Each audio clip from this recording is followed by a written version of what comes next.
I exposed how my rich private school treated our lunch lady, and it changed everything. Our cafeteria worker, Ms. Rosa, always smiled, even when students threw food on the floor or made fun of her accent. One day, I saw her crying in the kitchen after hours. She told me they cut her pay but doubled her workload after firing the other cook. I couldn't sleep that night. The next morning, I brought my phone to lunch and secretly recorded everything. Kids dumped their trays on purpose, calling her their personal maid. The worst part, the principal walked by and didn't say a word. That weekend, I made fake Instagram accounts pretending to be rich parents. I commented on all the school's posts about how disappointed we were that our $50,000 tuition went to schools that mistreated staff. Other real parents started asking questions. The next day, the principal announced they'd heard concerns, but instead of helping, they threatened to fire Ms. Rosa for causing drama. Big mistake. I stood up in the middle of lunch and played my videos on the cafeteria's projector screen. The whole room went silent. Parents started calling. The local news showed up. Turns out, the school had been pocketing cafeteria funding for years. Now Ms. Rosa runs the whole kitchen staff with better pay. And those mean kids, they have to help clean the cafeteria every day after school. The principal got fired last week. Sometimes the best revenge is just showing people the truth. How did your parents fail you? My dad missed my graduation for a job interview. Mom promised he'd make it, but kept checking her phone anxiously during the entire ceremony. I felt my heart sink when I scanned the crowd and didn't see his face anywhere. After walking across that stage, I gripped my phone waiting for something. No texts, no calls, complete silence. Mom couldn't look me in the eyes when I found her afterward. She hugged me way too tight and whispered, "He really tried, sweetheart." My chest burned with anger I couldn't hide anymore. At my graduation party, relatives kept asking about Dad. Mom cycled through increasingly desperate excuses. Traffic jam, work emergency, car trouble, each lie more pathetic than the last. I watched her stumble through explanations while my shame grew deeper. My friend Jake pulled me aside and asked, "You doing okay, man?" I just laughed and said, "He's been doing this since I was 7 years old," because it was absolutely true. He missed my championship basketball game where I scored the winning shot, missed my debate team finals when I took first place, even missed my 18th birthday party last year, said he had to work late again. That night after everyone finally left, I sat alone staring at my diploma. Mom tried approaching me, but I cut her off immediately. "Save it," I said, grabbing my car keys. I've heard every excuse before. I drove to my old elementary school playground and sat on the same swing where Dad used to push me before work, completely consumed his life. Before he became just a distant voice, I sometimes heard coming home at 2 a.m. Something inside me finally broke that night. All the anger I'd bottled up for years spilled over at once. I pulled out my phone and texted him, "Congratulations on showing me exactly where I rank in your priorities. Message delivered. Read immediately." When I got home after midnight, Dad's car was sitting in our driveway. I found him hunched over our kitchen table, head buried in his hands like he was praying, papers scattered everywhere around him. Mom sat beside him with eyes completely red from crying. He looked up when I walked in. His face was gray with pure exhaustion, no tie anywhere. Dress shirt rumpled like he'd been wearing it for 3 straight days without changing. "I'm so sorry I missed your graduation," he said, voice completely hollow and broken. I stood there with arms crossed, waiting for the same excuse I'd heard 1,000 times before. "I thought this interview would change everything for our family," he continued slowly. His hands were actually trembling as he pushed a manila folder toward me across the table. Inside was a rejection letter dated that exact morning. The company had decided to go with a different candidate after all. Someone with more experience, they said. Mom spoke up then, her voice barely above a whisper. "Your dad's company started doing layoffs 6 months ago. He found out he was next on their list." My stomach dropped. "We've been 3 weeks away from losing this house," she continued. "The bank denied our refinance applications twice already." I stared at them both in complete shock. Dad had been driving for rideshare services every single weekend, had been secretly selling his prized vintage record collection piece by piece, had been skipping his own meals while still putting dinner on our table every night. This interview was literally his final hope to save us. He'd begged them desperately to reschedule around my graduation ceremony. They refused completely, said it was that specific day or never at all. During the actual interview, he talked about me constantly, my achievements, my determination, how proud he was. He thought he'd genuinely connected with the hiring manager. They kept him waiting in their lobby for 4 additional hours after the interview ended, made him believe he actually had a real chance. He sat there until building security finally told him to leave the premises. By then, my graduation was already long over. That night, I found a crumpled pawn shop ticket in his wallet while looking for aspirin. He'd pawned his father's watch, the same one his dying father had given him, the one he'd always promised would be mine someday. When I confronted him about it, he just shrugged with exhausted shoulders. "Some things matter more than old watches," he said simply. The next morning, I found him asleep at our kitchen table, surrounded by 17 new job applications he'd filled out overnight. He failed me by missing my graduation, but the world failed him so much worse. Teachers, what's the worst thing a student ever did? On the last day before winter break, Mike walked into my class 30 minutes late. His eyes were red from crying. He'd never been late before, always sat in the front row, always had perfect attendance,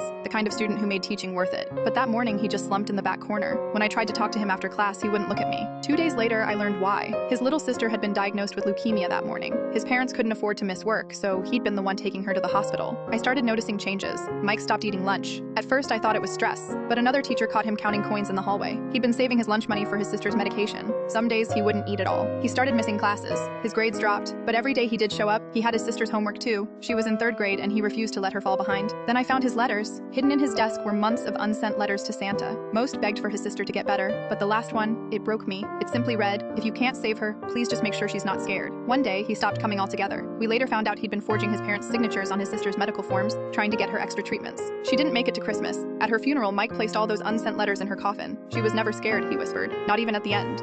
She said, "You don't need to know what happens on a girl's trip. That's why you're blocked until I'm home." When she came back expecting me at the airport, she found out who was really waiting for her. I'm a private investigator. My girlfriend Jessica and I had been together for 3 years. She was going on a 5-day Vegas trip with her friends Lauren, Becca, and Chloe. Days before the trip, I asked for her flight details and hotel name in case of emergency. She turned to me with a hard look. "You don't need to know that. I just want to know where you are. It's a girl's trip, Mark. The whole point is to get away from everything, including you. You don't need to know what happens on a girl trip. That's why you're blocked until I'm home." Blocked. She wasn't asking for privacy. She was declaring a 5-day blackout. I didn't react. In my profession, when someone shows you a wall, you find a way around it. "Okay," I said calmly. "Have a great time." Her confident expression faltered. She'd expected a fight. My easy agreement left her with nothing to push against. The next morning, I drove her to the airport. "Don't miss me too much. I'll unblock you when I land." "I won't," I said. She laughed, thinking I was joking. I didn't go home. I went to my office. The investigation had begun. First, I ran the license plate of the car that picked up her friends. Lauren had posted a picture. The SUV was registered to Adam Cole, senior partner at an investment firm, married with 2 children. Jessica told me they were flying budget airlines. Flight manifests showed no commercial tickets under their names. But Adam's firm had filed a private jet flight plan to Vegas that morning. Her friends weren't careful. Becca's social media was public. In her sunglasses reflection, I saw a man at their cabana. In nightclub videos, Lauren was leaning into another man. Chloe's dinner photo showed distinctive artwork from an exclusive high-roller suite at the Bellagio, reserved for the casino's biggest clients. My Vegas contact confirmed it. The suite was registered to Adam Cole. This wasn't a girls' trip. It was a paid party. The devastating part came from Becca's video. I saw Jessica talking to a man, isolated the audio, and ran voice analysis. It matched Scott, her ex-fiancé, the man she claimed to despise. She hadn't just gone without me. She'd gone to be with another man funded by a different man while pretending to be with friends. I compiled evidence and sent it to Adam's wife through a divorce attorney. Then I found Emily, Scott's live-in girlfriend, a teacher who thought her boyfriend was at a wellness retreat in Arizona. I called Emily and told her everything. After tears came cold anger. "She's expecting me at the airport Sunday, but I think you're the one she should see first." Emily agreed immediately. Sunday afternoon, I monitored through a security contractor's live feed. Jessica walked out laughing with shopping bags. Emily stood there holding a large poster with a crystal-clear photo of Jessica and Scott at a blackjack table, his arm around her. Jessica saw Emily first. Her smile froze. Face went pale. Emily stepped forward, voice clear for everyone. "Scott sends his apologies. He couldn't be here himself. He's busy explaining this picture to me." Jessica tried walking away, but a process server approached. "Jessica Miller, you've been served. Eviction notice. 30 days to remove belongings from my property, and a restraining order." Jessica crumpled, dropped her bags, covered her face, sobbed. Her friends scattered like rats. The fallout was swift. Adam's wife filed for divorce. Scott faced investigations. Jessica lost everything. No boyfriend, no home. Friends abandoned her. She called her parents to get her from the airport, a 30-year-old whose life reset to zero. She gave me a 5-day blackout. I gave her a lifetime of it.